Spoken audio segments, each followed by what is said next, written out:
Chapter 19. A Guest at the Castle.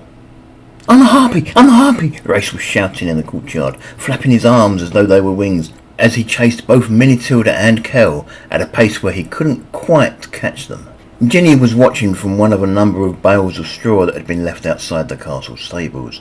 She had an amused expression on her face. She couldn't help but think how typical it was for Race to pretend to be the very creature he actually was. Looking at Race and Minitilda together, it was hard to believe that a mere 13 days separated the two. Race towered over Minitilda. Jenny found it hard to think of her brother as being only 6.5 years old, rather than the 15 years old he appeared to be. It was amazing just how quickly Race had matured, and how he seemed to use words that were well beyond his years. Race seemed every bit to be someone on the verge of becoming an adult. Jenny herself was 16 now. There were only 2 weeks to go before she celebrated her 17th birthday. It was for this reason that Greyforth and his family were back in the castle in the first place, although Greyforth and Alicia seemed to be spending a lot more time in the Great Hall with Jenny's parents rather than with Jenny. It was strange. Greyforth still seemed to look on Race with suspicion and distrust, yet he would let the boy play with his children unsupervised. When I have children, Jenny thought to herself, I'd be happy to let Race babysit them. Thoughts of children made Jenny think of marriage and her brother Tyr. Tyr was nearly 23 years of age and still wasn't married. With so many elves on the roads these days, it was hard for a potential suitor to make the journey to find a potential wife. Jenny knew there were at least 4 eligible noblewomen of marriageable age in the kingdom, but Tyr hadn't been willing to make the effort to go and visit any of them. She sometimes thought that he was still pining for Maribella. Jenny sighed. She'd be 17 soon. What if no one was willing to make the journey in order to woo her?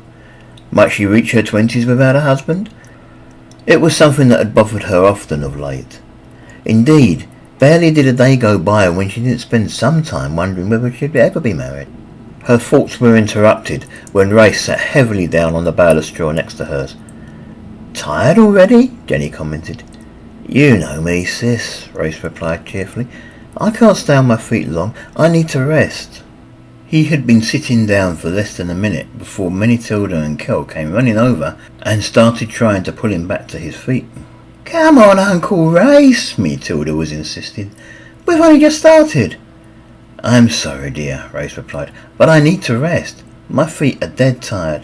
"Oh, Uncle," Minitilda protested, "how can you be tired already?" "He's had that problem since he was born," Jenny said, coming to her brother's defence. "Give him a chance to rest, and I'm sure he'll be more than willing to play with you some more in a few minutes." "Okay, Auntie," Minitilda sang. She turned to her little brother and said, "Come on, let's find something else to do." Race sighed happily. He lay across the bale of straw he had sat on, getting his feet off the ground, and said, "Thank you. You have a great way with children." "I have a great way with children," Jenny commented, disbelieving what she was hearing. "Tilda listens to you," Race told her. "Perhaps," Jenny replied, "but you're the one she always wants to play with." "It's a nice day." "And she and I are about the same age," Race told her. He paused and then added, "As strange as that may sound." Jenny nodded and agreed. "I know. I was just thinking about that myself." "Why, sis? Why am I so old while Tilda remains so young?" Race asked. "I'm sorry, Race. Every family has its secrets, and you are ours," Jenny confided. "Mangloss once told me it would prove dangerous for you to find out the truth about yourself, and I believe him. It would be dangerous not just for you, but for the whole family." "I don't understand," Race said. "You're special, Race," Jenny told him. "If anyone outside of our family would discover just how special, we could all be in deadly danger." "But why can't I know?" Race pressed.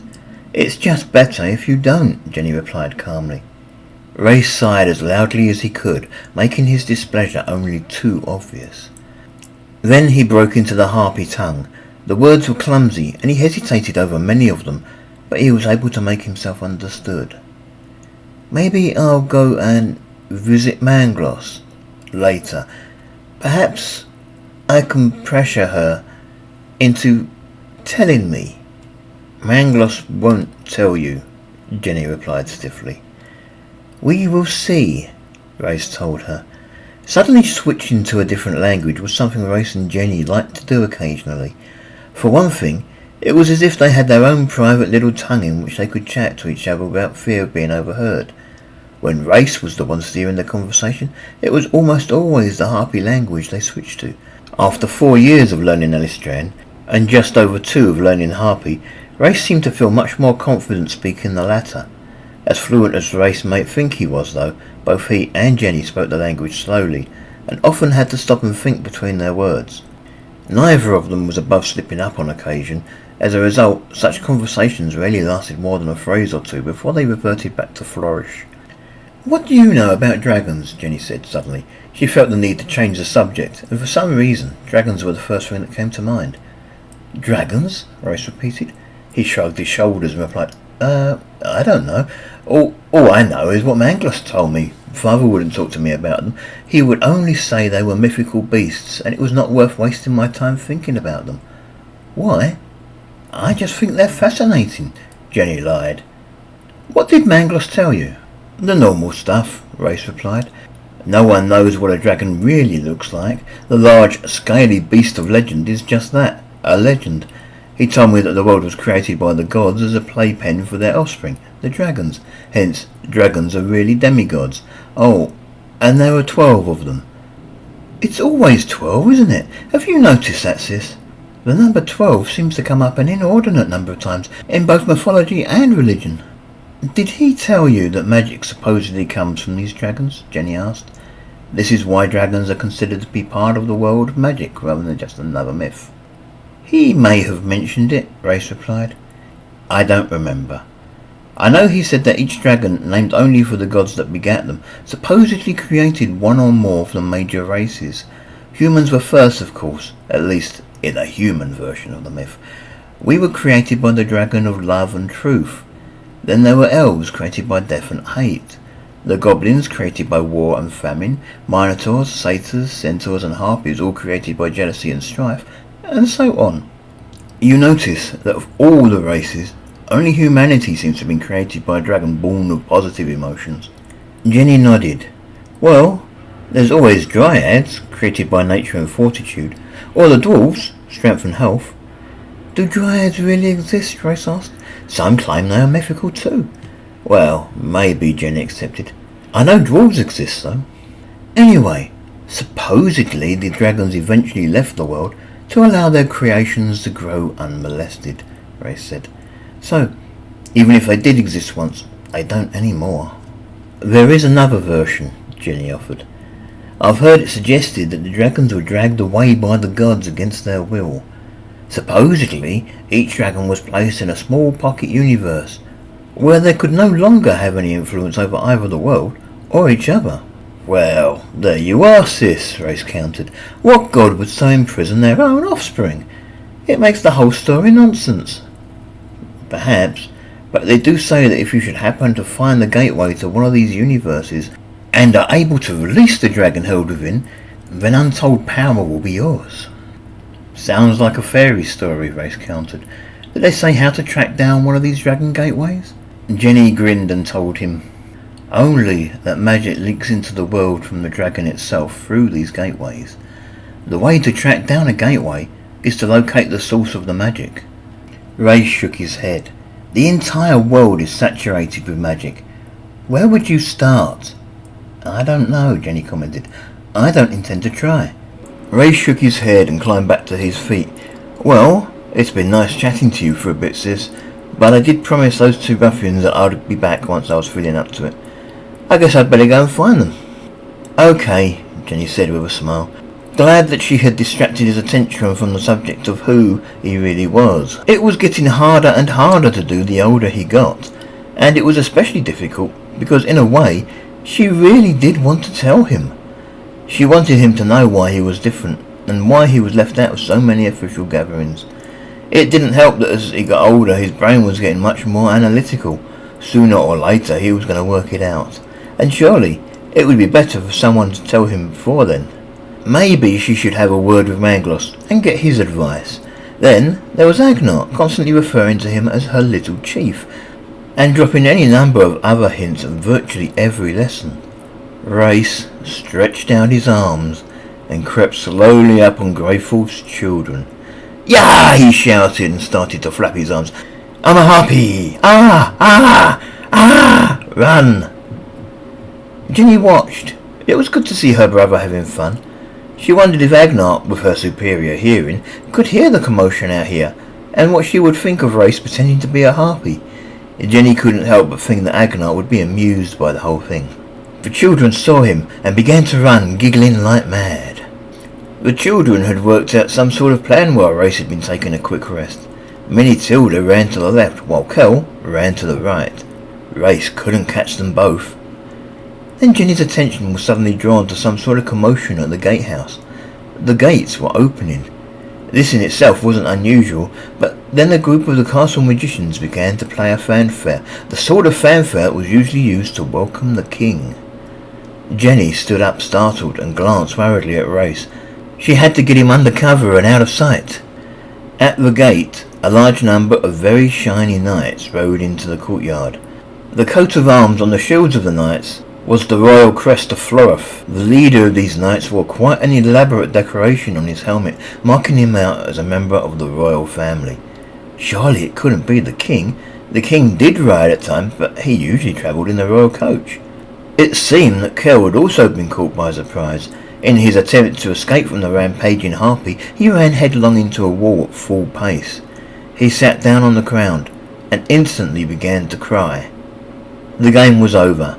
Minnie Tilda hurried to her brother's side to comfort him. Race knelt down beside the boy and began to examine his wounds. A few short seconds later, and he was channeling energy through himself and into the boy. Jenny recognized the spell. It was heal. Her brother still hadn't managed to master the nuances of regeneration in quite the same way she had. It was a shame. Regeneration was far more useful than heal, as it could be used to mend bones and even replace lost limbs. Nevertheless, heal was good enough for the task at hand. Kel's wounds were mending easily. Jenny smiled with approval at her brother's actions. Then she glanced worriedly back to the knights. Having dismounted, their horses were being gathered by the ostlers for stabling. Most of the knights were heading towards the guest barracks where they would be housed during their stay. The leader, though, had broken off from the others and had started to walk straight towards her. Jenny hurried over to where Race was standing and said to him urgently, "We have to go." "Why?" Race asked, genuinely surprised. He looked up at Jenny and ran around the courtyard looking for the cause of his sister's alarm. "What's wrong?" The leader of the knights continued to head towards Jenny. Then he removed his helmet. Jenny recognized him instantly. It was Prince Goatee. He seemed so much more handsome than she remembered. He must have been at least 21 by now, and yet, as far as Jenny knew, he still wasn't married. Certainly she and her family hadn't been invited to his wedding. Her heart suddenly fluttered at the thought that he might still be available. Then fear for her brother took hold of her heart again. One day, sometime in the future, he would be king. He would have his own mage advisors, and Race would be in just as much danger as he was now. Jenny felt lost. There was no time. She would have to try and bluff her way through it. Race and Kel bowed deeply to the prince, while Minnie Tilda, seemingly stunned by the mere proximity of royalty, did nothing more than stand and stare. "Hello, Jenny," Prince Goatee said. There was a sparkle in his eye that Jenny didn't remember from any of his previous visits. "It's very good to see you again.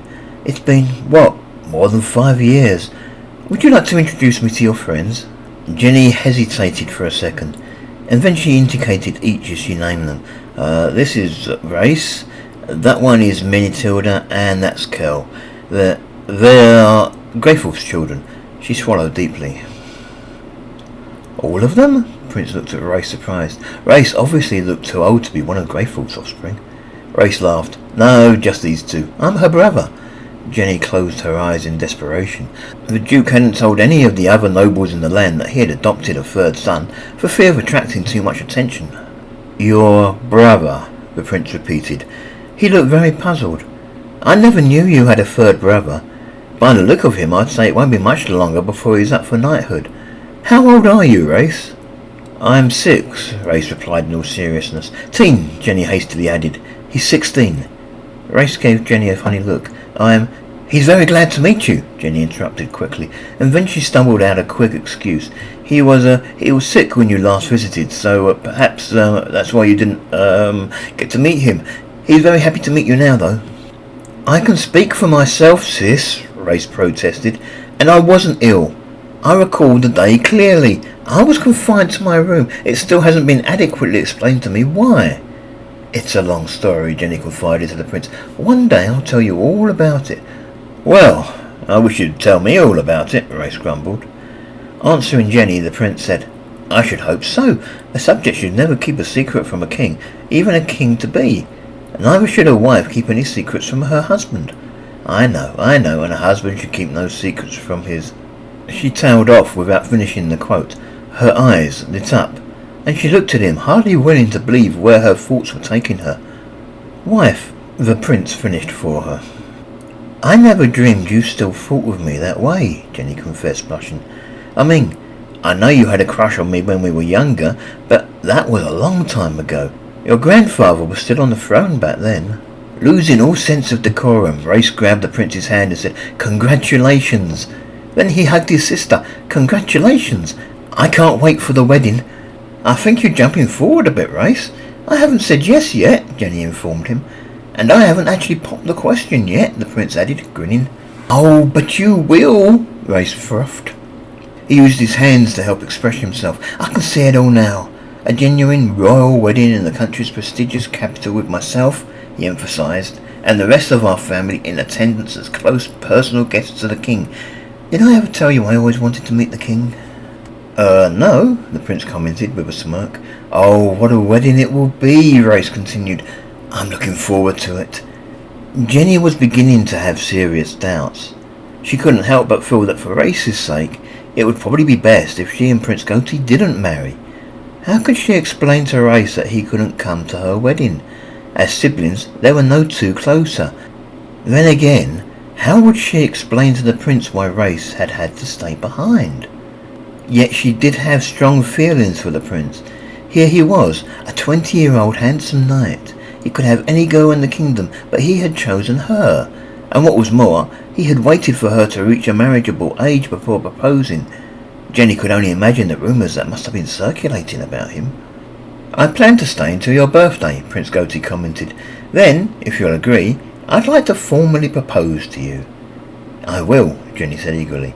Good, the prince replied. I've already sent out invitations to all the dukes and their families to be here for the big engagement party on that day, and I'd have hated to have to cancel. Don't worry, I'll be paying for the party. You were pretty sure I'd accept, Jenny inquired teasingly. Pretty sure, the prince admitted, but even if you hadn't, we could still have had the party to celebrate your birthday. Jenny couldn't stop herself from grinning. She was losing herself in those deep, handsome eyes. I was thinking that after we are officially engaged, I'll take you back to the palace with me, and we can begin arrangements for getting married. Perhaps we can pick a date for shortly after you turn 18. Sounds good, Jenny readily agreed. Jenny couldn't believe that she had once thought of Prince Goatee as nothing more than a brat who had insisted on following her about the castle whenever his father or grandfather had visited. It was hard to believe that he would still have feelings for her, especially after the way she had treated him on some of those occasions. Now her life was becoming like a fairy story. She was going to marry her prince, and yes, he was very handsome. Well, the prince said, first things first. I should go and let your father know that I'm here, and make sure it's all right for me to court you. Suddenly, Jenny's dreams seemed to burst. Then why are you telling me this first? Well, there's no point in my asking your parents before making sure it'd be all right with you, the prince told her. I wasn't going to force you into a marriage that you didn't want. If your father had agreed, but you had said no, then your father might have tried to insist you marry me. My feelings for you are too strong to have allowed that to happen. Father isn't like that, Jenny assured him. Some dukes are, the prince replied. I couldn't be certain. Well, Jenny offered, let's go and see my father now. Duke Grunhay the Moth was in the Great Hall. He was entertaining his son Greyfulf and Greyfulf's wife Alicia, although perhaps it should be said that Breardine was really the one chatting with Alicia. As the prince entered the Great Hall, the Duke got up from his seat and bowed deeply, followed not too far behind by Greyfulf. Duchess Briodeme and Alicia were also on their feet almost immediately, dropping curtsies. "Forgive me, my prince," the Duke said. "Nobody informed me you were here." "Please don't," the prince insisted. "For this visit, I want you all to think of me as your equal, and not as the son of your monarch." The Duke straightened himself, but he didn't sit back down. "How can I help you, my prince?"